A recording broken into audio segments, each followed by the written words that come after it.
Assalamualaikum warahmatullahi wabarakatuh.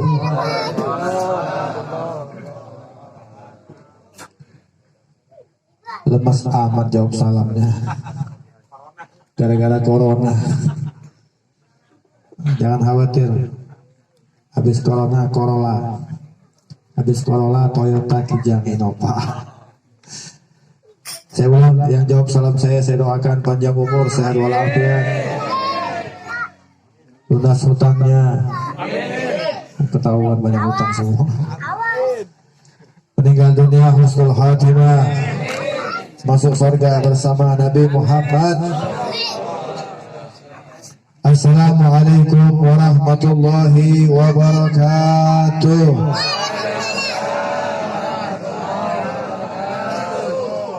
Alhamdulillah ala hadhihi ni'mah walhamdulillah ala kulli ni'mah. Wassalatu wassalam ala sayyidina wa maulana Muhammad syafi'il ummah wa ala ali tayyibin at-tahirin min abna'i Fatimah.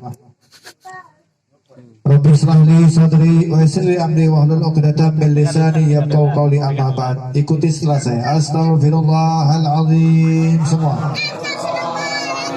Alladzi la ilaha illa huwal hayyul qayyum wa atubu ilaih min kulli dhanbin 'adzim wa min jami'i ma'asi wal khataya sirran wa jahran zahiran wa batinan qawlan wa fi'lan sam'an wa basaran taubatan nasuha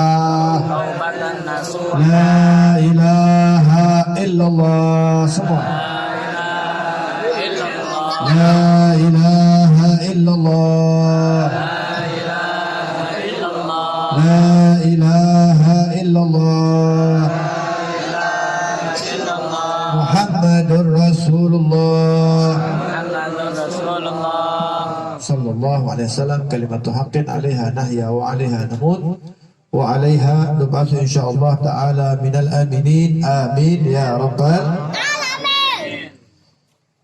Yang kita cintai dan kita muliakan serta kita hormati Sayyidul Walid, orang tua kami Al-Habib Alwi bin Ahmad Al-Kab. Mudah-mudahan beliau dipanjangkan umurnya oleh Allah Subhanahu wa taala, selalu sehat walafiat. Juga paman kami Al-Habib Oji Al-Kaf, mudah-mudahan beliau panjang umur, sehat walafiat. Guru kita Ki Haji Royani, mudah-mudahan panjang umur, sehat walafiat. Dan guru-guru yang lainnya yang tidak bisa saya sebutkan namanya satu persatu, kita doakan berkat guru kita, Allah turunkan hidayah kepada kita. Juga Sahibul Bait Bapak Yanto ya, Mas Yanto, Mas apa Bapak? Mas Yanto beserta keluarga besar yang telah mengundang kita ke tempat ini. Kita doakan mudah-mudahan hajat beliau disampaikan oleh Allah Subhanahu wa taala. Saya teringat satu hadis Nabi, kata Nabi, "Man kana fi hajati akhihi, kana Allahu fi hajatihi." Hadisnya simpel tapi maknanya luas. Apa kata Nabi? Barang siapa yang menyampaikan hajat seorang atau hajat sesama muslim. Malam ini kita datang ke sini di antara syariat Nabi Muhammad, yaitu hakul muslim alal muslim, haknya seorang muslim terhadap muslim. Apabila diundang wajib datang. Kita diundang oleh Sahibul Bait, maka kita malam ini menyampaikan hajat Sahibul hajat Sahibul Bait.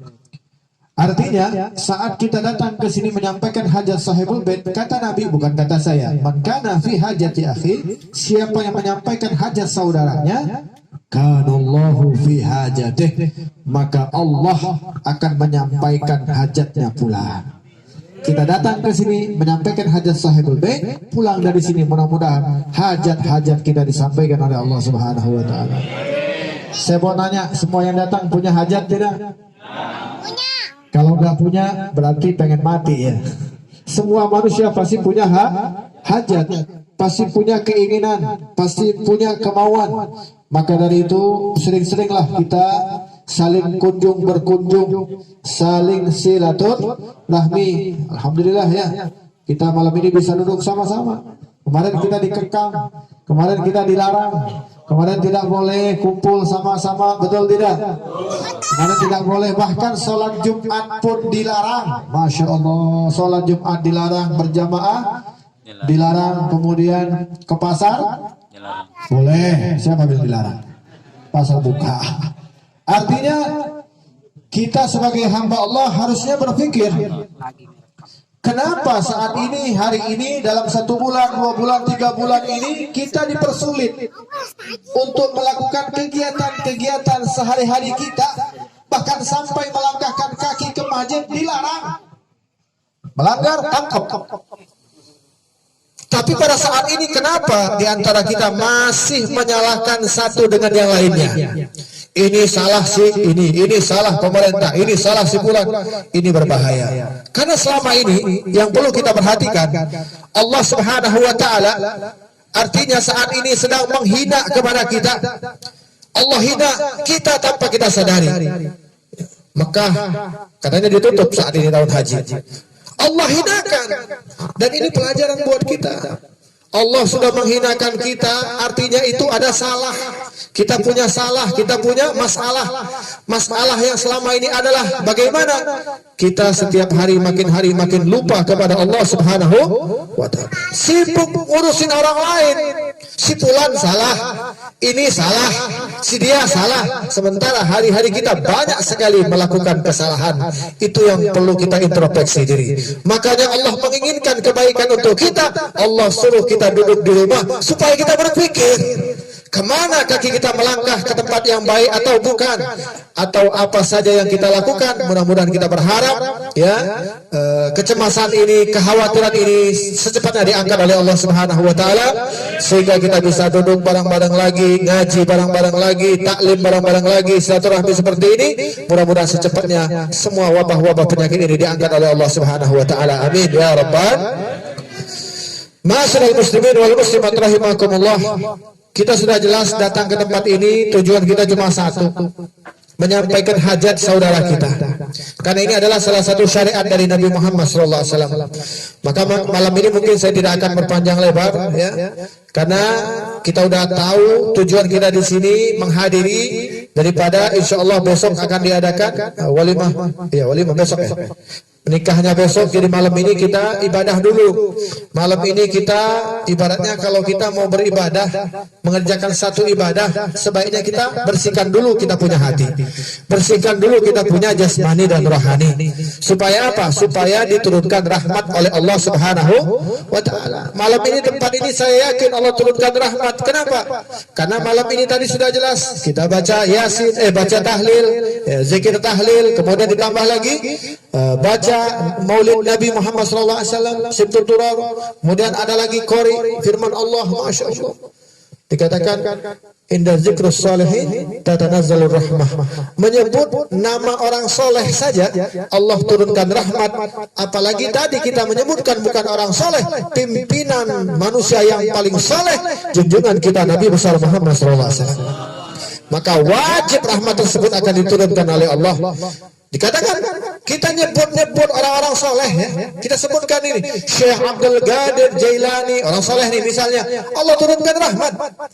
Tadi kita bukan nyebutin orang soleh, pimpinan orang soleh, pimpinan yang menyebabkan orang-orang menjadi soleh, Sayyidul Wujud Sayyidina wa Maulana Muhammad sallallahu alaihi wasallam. Makanya penting ya, setiap adakan acara apa saja, mau itu walimatul nikah, mau itu walimatul khitan, apa saja usahakan dibacakan maulid.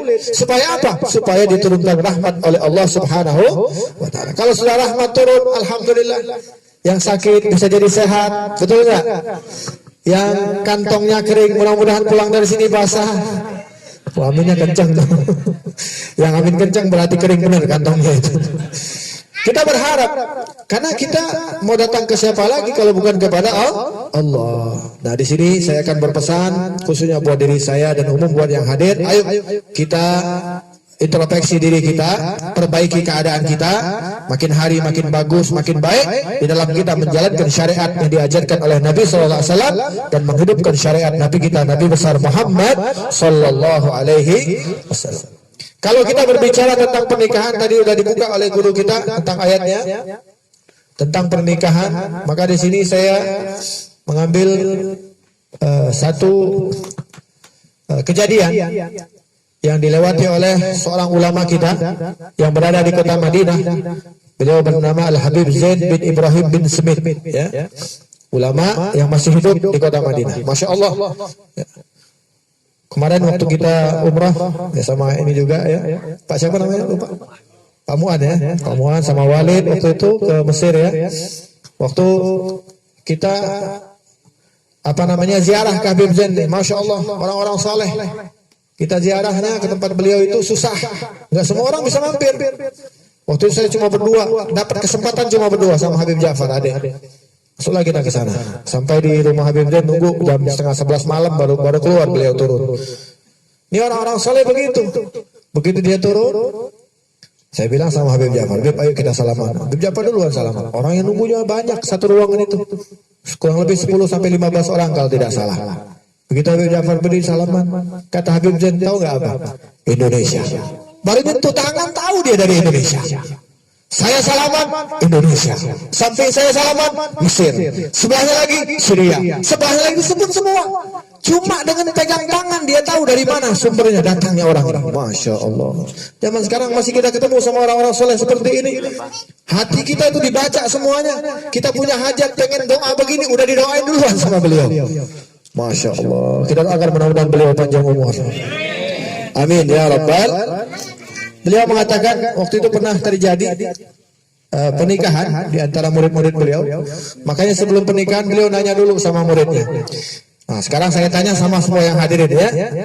Yang udah nikah perbaharui ya. Ada pengantin lama, ada pengantin baru, ada pengantin second. Nah, yang hadir kayaknya pengantin second semua. Nah, kata beliau mengatakan kepada salah satu muridnya, kamu siap mau nikah? Siap Ustaz, siap Habib. Maka Habib Zain mengatakan, dalam pernikahan itu seorang suami sama istri itu, ya, yang pertama harus niat dulu, ya, harus niat dulu. Yang pertama suaminya soleh, bukan namanya Pak Soleh ya. Suaminya soleh artinya suaminya baik, istrinya tidak baik. Kelompok yang kedua, suaminya tidak baik, istrinya baik.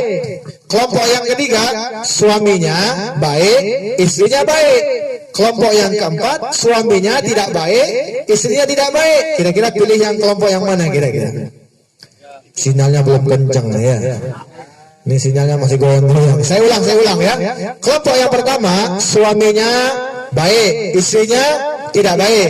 Kelompok yang kedua, suaminya tidak baik, istrinya baik. Kelompok yang ketiga, suaminya baik, istrinya tidak.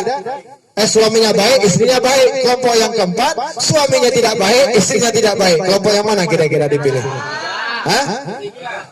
Iya gitu.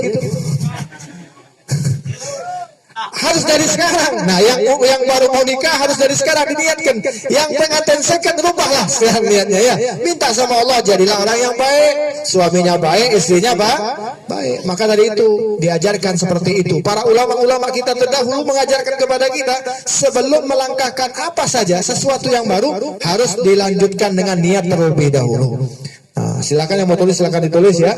Nah, niat kata beliau, niat yang pertama ya, supaya apa? Karena an-nikah min jumlatil ibadah. Ya, khusus untuk mempelai ya. An-nikah min jumlatil ibadah. Nikah itu sebagian dari ibadah. Tapi awas. Asal niatnya selaras.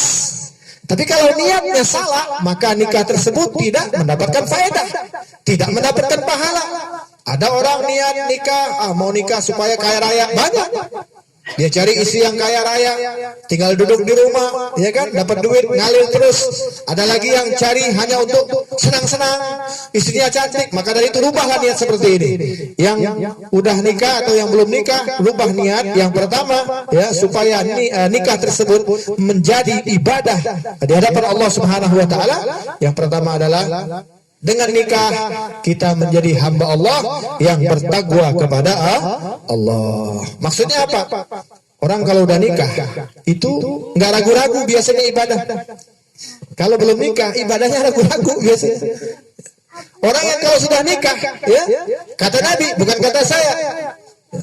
Iza tazawwajal 'abd faqad istakmala nisfad din falyattaqillah fin nisfil baqi. Kata Nabi, apabila seseorang dari kita melaksanakan pernikahan, maka sempurna ketakwaannya, tapi separuh. Ya, ingat, sempurna ketakwaannya tapi separuh. Tapi kata Nabi, falyattaqillah bin nisfil baqi, maka lanjutkan nikah yang takwa yang separuhnya. Artinya orang nikah itu punya modal. Sampai-sampai Nabi pernah dalam satu khutbahnya begini. Apa kata Nabi? Nanti ikutin saya. Ini kata Nabi, bukan kata saya. Miskin, miskin, miskin, semua. Miskin, yang semangat, yang semangat. Ini kata Nabi, ikut Nabi ya. Ya, ini Nabi yang ngomong, bukan saya. Ulang, sama-sama. Miskin.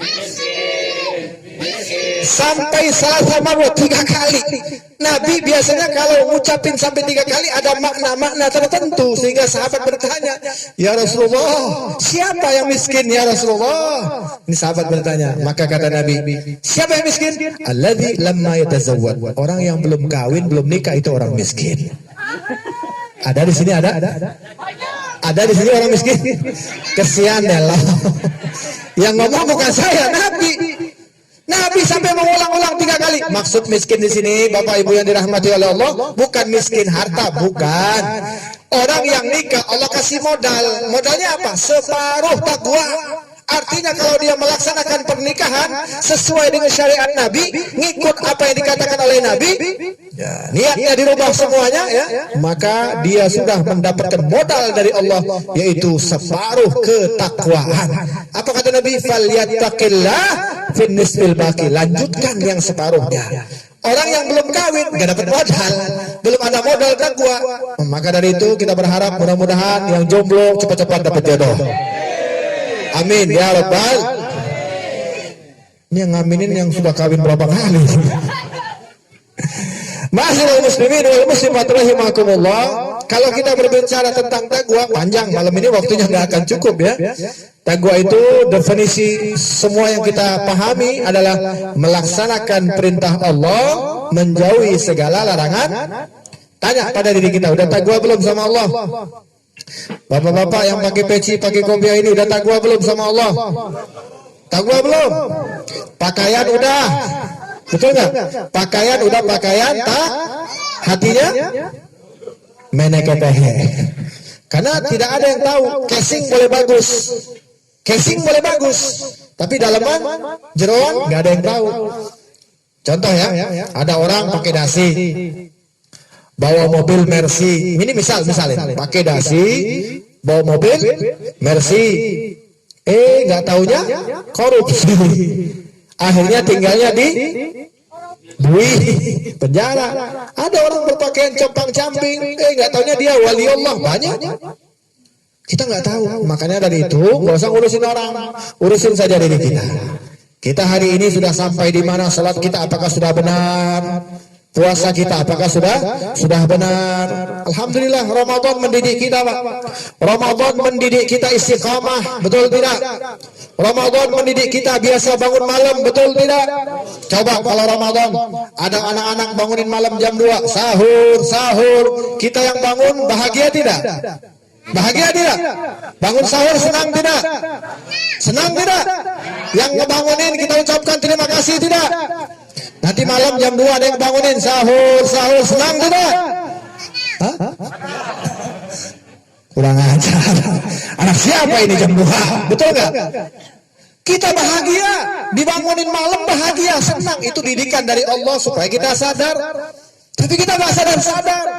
Terus Allah didik kita istiqomah nungguin waktu azan, betul nggak? Waktu azan maghrib, masya Allah, 5 menit sebelum azan maghrib udah siap semua kita, betul tidak? Seluruh penjuru dunia 5 menit sebelum azan siap-siap nungguin azan. Entar lagi belum masuk. Entar lagi belum masuk. Begitu azan Allahu Akbar, bahagia tidak? Ngapain? Sholat apa makan? Hah? Yang kita kejar makan bukan ibadahnya, betul enggak? Bangun malam bukan ibadah, tetapi bangun malam kita mau sahur. Ini didikan dari Allah. Allah ajarkan semua kita di bulan Ramadan dalam penuh dengan kebaikan.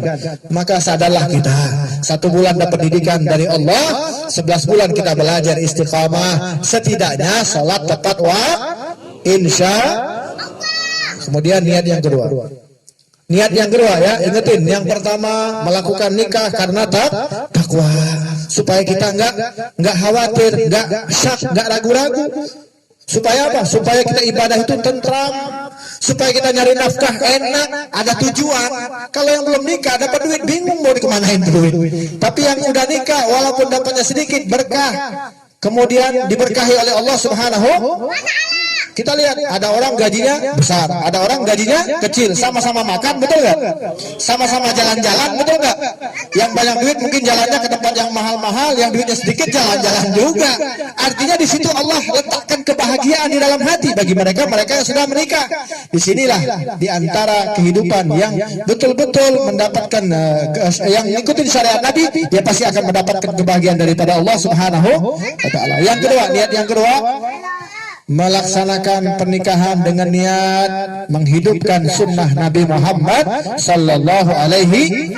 An-nikah min sunnati, kata Nabi, nikah itu bagian dari sunnahku. Tapi ingat ancaman Nabi di belakangnya, faman raghiba an sunnati falaysa minni. Siapa orang yang tidak mengikuti sunnahku, falaysa minni. Sunnah Nabi banyak tidak yang dilanggar, yang ditinggalkan? Banyak tidak? Masuk kamar mandi kaki yang mana dulu? Oh, kanan. Saking jujurnya anak-anak ya. Keluar kamar mandi kiri kanan. Ini sunnah Nabi, ini yang sering kita lupakan. Padahal, ya Allah, kalau kita hidup ikut syariat Nabi, dari mulai kita tidur sampai kita tidur kembali, berapa banyak sunnah-sunnah Nabi yang sudah kita tinggalkan. Kita ingin selamat, saya mau nanya nih semua yang hadir, ingin nggak selamat dunia akhirat? Ingin nggak ingin selamat di dunia dan akhirat tidak? Ingin mendapatkan syafaat Nabi tidak? Kita mau dapat syafaat, tapi sementara kita melalaikan syariat Nabi. Kita ingin kenal dengan Nabi, sementara kita jauh dari ajaran Nabi. Maka dari itu belajarlah ya. Mulai pulang dari sini, syariat Nabi kita pelajari. Apa saja? Makan dengan tangan kanan, jangan tangan kiri. Nabi yang melarang, la tashrab wa anta qa'im, kata Nabi, jangan kau minum sambil berdiri. Ini pelajaran anak-anak, anak TK semua. Tapi kadang-kadang yang sudah tua, yang ubanan pun kadang-kadang masih belajar TK nggak tamat-tamat. Saya mau nanya nih, minum semuanya berdiri apa duduk? Dua apa duduk? Ada orang saya lihat tuh udah tua lagi, udah uban semua, minumnya berdiri, tangan kiri begini lagi. Ya Allah, ini syariat Nabi. Kelihatan kecil tapi ini bahaya. Nabi mengancam, la tashrab, kata Nabi. Kalau udah kalimat la, jangan kalian minum sambil berdiri. Ini Nabi yang ngelarang, bukan saya. Saking sayangnya Nabi, jangan. Kenapa? Nabi tahu alasannya. Kata Nabi, yang minum berdiri itu iblis. Jadi kalau ada di antara kita yang minum sambil berdiri, berarti serupa dengan, bukan saya yang ngomong. Ma'asyiral muslimin wal muslimat rahimakumullah. Maka dari itu ayo hidupkan syariat Nabi, hidupkan sunnah Nabi ya. Karena seperti ini pernikahan ya, Masya Allah, ini sunnah Nabi. Makanya jangan melakukan sunnah, meninggalkan yang wajib. Ada tuh orang banyak tuh, di gedung-gedung tuh biasanya kondangan ke gedung ya, sampai azan asar belum sholat zuhur. Alasannya apa? Make upnya masih penuh. Ngerjain sunnah, ninggalin yang wajib. Ini yang kadang-kadang terjadi. Maka dari itu ayo kita tinggalkan hal-hal seperti ini, belajar, tanya sama guru. Kita punya guru kita di sini. Kiai Roni, datang sama beliau, tanya tentang hukum, bagaimana caranya supaya kita ini ibadahnya diterima oleh Allah, supaya ibadah kita nggak sia-sia, supaya apa yang kita keluarkan hari ini bermanfaat untuk kita dan keluarga kita, supaya nanti di hari kiamat kita akan diselamatkan oleh Allah Subhanahu wa taala. Yang ketiga, niat yang ketiga. Yang pertama karena takwa kepada Allah, yang kedua sunnah Nabi Muhammad, yang ketiga nih ya, litahsinul aulad, supaya dengan nikah minta sama Allah supaya memperoleh keturunan. Minta sama Allah ya. Mintalah sama Allah. Bagi yang belum dapat terus jangan berputus asa. Kata Habib Allah Haddad dalam qasidahnya, ayyuhal abid la tai'as minallah maulak wazkur ismahu ta'ala fi sabahika wa mamsak. Beliau mengatakan dalam satu syairnya, ayyuhal abid, wahai hamba-hamba Allah, la tai'as minallah maulak, jangan berputus asa atas rahmat Allah. Kita punya hajat belum sampai, jangan putus asa, minta terus sama Allah. Pernah dikatakan salah satu malaikat, ini malaikat nih ketika melihat satu hamba Allah bermunajah, minta dengan tangis-tangisnya, minta dengan bermohon-bermohonnya, kemudian malaikat tersebut mengatakan, ya Allah, hambamu ini banyak sekali berdoa meminta kepada engkau, ya Allah, hambamu ini terus sujud meminta sesuatu kepada engkau, kenapa tidak engkau berikan ya Allah? Apa kata Allah? Dengerin nih, Allah mengatakan kepada malaikat, tangguhkan, kata Allah, jangan kalian kasih, biarkan dulu. Kenapa ya Allah? Kata malaikat, kata Allah, aku masih rindu dengan suara hambaku, aku masih rindu dengan rintihan-rintihan hambaku. Kita dirindukan oleh Allah, yang mana saat kita bermunajat terus meminta sama Allah. Yang punya hajat belum sampai hajatnya, minta terus sama Allah, insya Allah suatu saat pasti akan diijabah oleh Allah Subhanahu wa taala. Maka dari itu teruslah bermohon kepada Allah, jangan kita berputus asa, sebut nama Allah dimanapun kita berada. Jadilah hamba-hamba Allah yang patuh kepada Allah dan patuh kepada Nabi kita, Nabi besar Muhammad. Yang keempat, ya, yang keempat, litabarruk lidu'aih. Dengan anak ini kita mengharapkan apa? Keselamatan, Bu. Keselamatan, Pak. Anak ini ada dua golongan. Anak bisa nyelamatin orang tua di alam barzah. Anak bisa menyebabkan celaka orang tua di alam barzah. Maka hati-hatilah yang memiliki anak. Carilah guru untuk mengajarkan kepada dia supaya dia menjadi anak yang saleh. Walaupun ayahnya belum baik, ayahnya mungkin tidak saleh, ayahnya mungkin bejat, ayahnya mungkin tidak beradab, tapi kalau dia punya anak yang saleh, dijamin oleh Allah, maka ayah tersebut ketika dia meninggal dunia dalam kondisi aman dari azabul kubur.